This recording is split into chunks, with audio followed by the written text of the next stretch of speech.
it's we chatted about this earlier. How do you deal with the resistance to the efficacy and the healing properties of food, both from individuals and patients, but also people that are in the health industry? How do you address that resistance? So resistance to change. Resistance to the fact, the proposition that food is healing. Again, like I feel like I have these sort of go-tos that helped my own personal healing, and I've seen one with clients.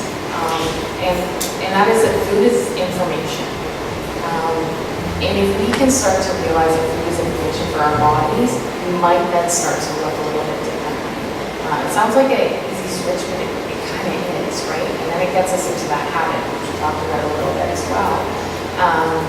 Where if we can start changing our thought process around food, then maybe some habits will start to shift.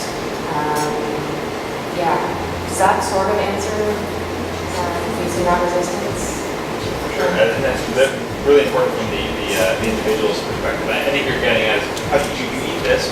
Well, how do you feel? Yeah. And if you don't feel good, well, you're probably not eating the right thing. Yeah, and I mean, the unfortunate thing is I think for so many of us, we don't realize that we felt unwell for quite some time. And so we go through a period of transformation where we go plant-based or we eliminate some things. And sometimes we feel a little bit crappy before we feel better, right? But then the interesting thing happens is that resistance that our body was having, talk about like from a cellular level, that resistance then softens.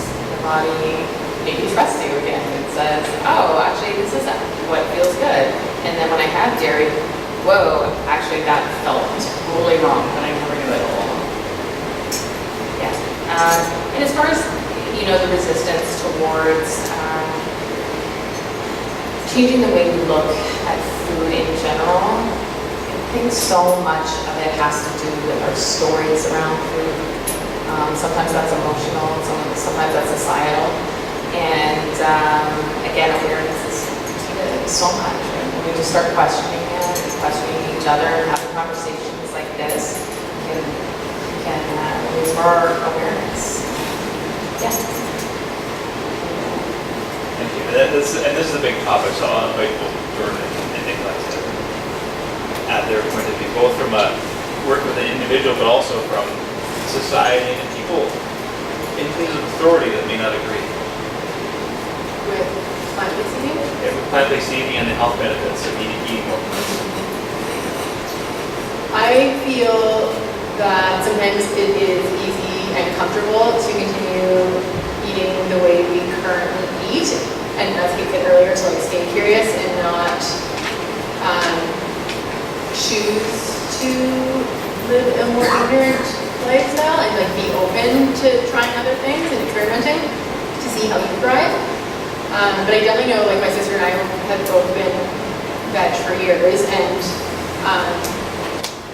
my parents both adopted a vegan, well, I guess dad's not plant-based, but my mom was fully vegan, and it wasn't because of us. She had to realize that on her own and have that moment, and I think that's really key, is that everyone has to have their own moment. And me, sitting up here advocating plant-based eating is amazing, but you have to do your own research and experiment and see what feels best for you.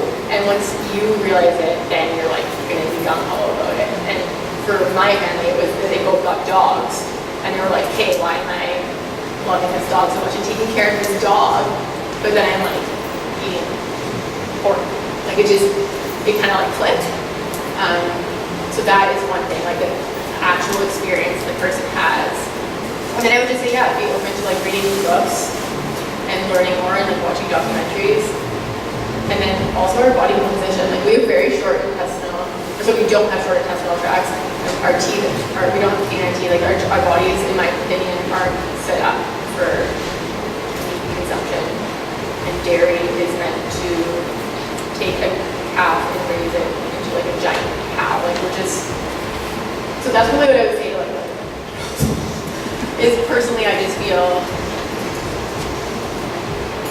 we have moved on and it's easy to live in the city and be plant-based. We don't need meat, in my opinion. Gosh, I face so much resistance with this, especially because, I mean, as you both do as well, I'm sure, but I get clients who come to me with stage 4 cancer, stage 4 fibromyalgia, or stage 4, we'll call it stage 4, but very advanced, diabetes, where they have to have limbs removed, where they need surgeries, and really after they've spent tens of thousands of dollars trying everything else, they want the magic quick fix pill. Even physicians, I've worked with a few physicians who had their own illnesses, and one in particular had psoriasis, head to toe his entire life as a physician, and it wasn't until he stopped being a physician and then realized, maybe I should just read a little bit. And he started to read, and then saw that, this concept of food heals the body. What does that mean? So he just decided to give it a go. But I mean, he did that after years and years of living with the disease, compared to the other clients I work with who they hit rock bottom, like it's surgery or a terrible drug that's going to have so many side effects, and sometimes death. So the thing that we're trying to do is teach people to not wait until they hit rock bottom, and to just give it a try, because at the end of the day, I mean, it's fruits and vegetables and some grains, like healthy grains. You're just eliminating the refined products. And that's actually the way we lived for tens and tens and tens of thousands of years. We actually nowhere in society were we ever really active meat eaters. Even this whole like Paleolithic area where they, think we were cavemen, like just eating mammoth bones and all of that meat. And that wasn't the case. Meat was very far and few between. So, at the end of the day, I think this resistance to food as medicine, that for a certain group of people, they're going to hit rock bottom. For another group of people, they're going to get curious and just want to do some research and experiment. And I hope that everyone in this room is more in that category. And then now we also have a generation of people who are just born into that way of living. Like my daughter, I have 3 daughters, but my youngest, I can't remember the last time she ever ate meat. And we've never been strict about it, but we were on a plane coming from Amsterdam, and the stewardess said, you know what, we don't have enough vegan meals for you, sorry about that, but it's okay, because a lot of vegans will still eat chicken. Sorry, did I just hear, what did you say? And she said, yeah, people do it all the time, chicken's actually fine. And I was like, okay. So, there's all the audience. Yeah. So then my daughter was like, I'm not eating chicken. She screamed on the plane. So we are definitely going through a transformational shift. And I think the other thing about the food as medicine piece is that we are currently in this really bad experiment right now, and it's only been going on for about 100 to 150 years since this whole industrialized food complex started. And so I think we're just in a very bad experiment, because never in history have we ever eaten so poorly, and it's actually because we have so much wealth. And so this food as medicine concept means going back to our prehistoric ways, let's say, where we just can't, they should make meat so expensive that not even the wealthiest person on the planet can actually enjoy it.